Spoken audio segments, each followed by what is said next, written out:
muri bande barabanza nadusubiza cyangwa kwaje kuvumbura ko kwivugisha neza bituma abantu bagufatirana se mugabo kuvuga nabi mumbwiye sha rwose ubuse mbasubije ngasanga muri ibyihe mukeka ntahanirwa kuba nabasubije ase ubundi muri umugore n'umugabo yego Jesus is Lord. yego ase wavugishije kurura biki wa kigabo impeta ziri kata abashingiye bose se niko baba bafite impeta twasize mu rugo indaya mbaya ndabona ndunyubaho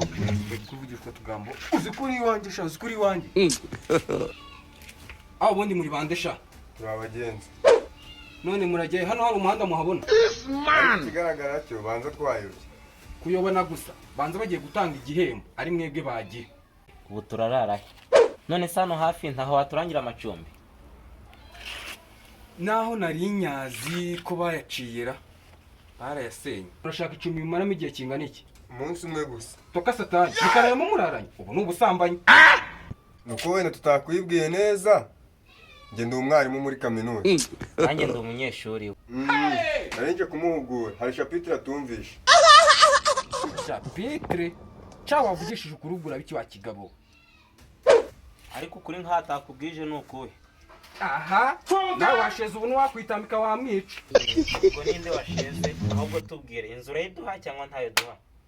mbo niba hari ijoro rimwe ni ibihumbi 10 ibihumbi 10 se hano ni kuri marina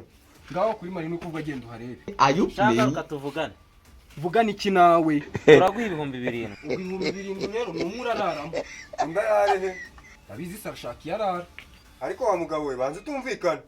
Apostle, we have this. nje numvikana n'amafaranga rero n'abantu ubwo bakoze mu kutumvikana nese twebwe turi kuguha iki basi tubwira ya nyuma aya nyuma ni ibihumbi 8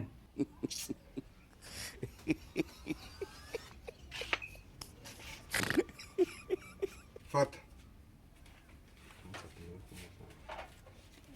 cyaho tuze genze makeya ariko ubundi sha inzu urayiduha cyangwa inzu yo ndayiba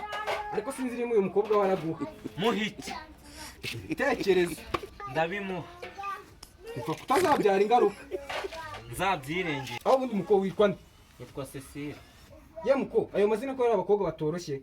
batoroshye gute cyangwa mu ishuri hari ikindi mvuze ikigo wakibonye wasanga atari n'iwacu tutangiye kumenyera iwanyu umenya w'ikinira nta mugabo ntabwo nashatse ko bigereyo yose ni ukuri munyihanganire n'ikindi gihe hari ubwo mukoze hose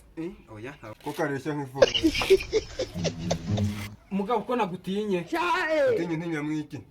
ariko ntababeshya ukuntu ndi kubona mugaragara ndi kubona atari nk'umwarimu n'umwigishwa uri kureba ukabona turi abaki profe n'umunyeshuri wadusubije amafaranga yacu tukigendera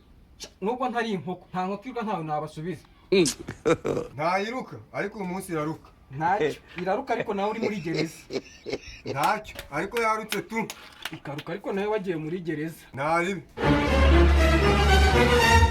iyo kirasebye ariko iki kigabura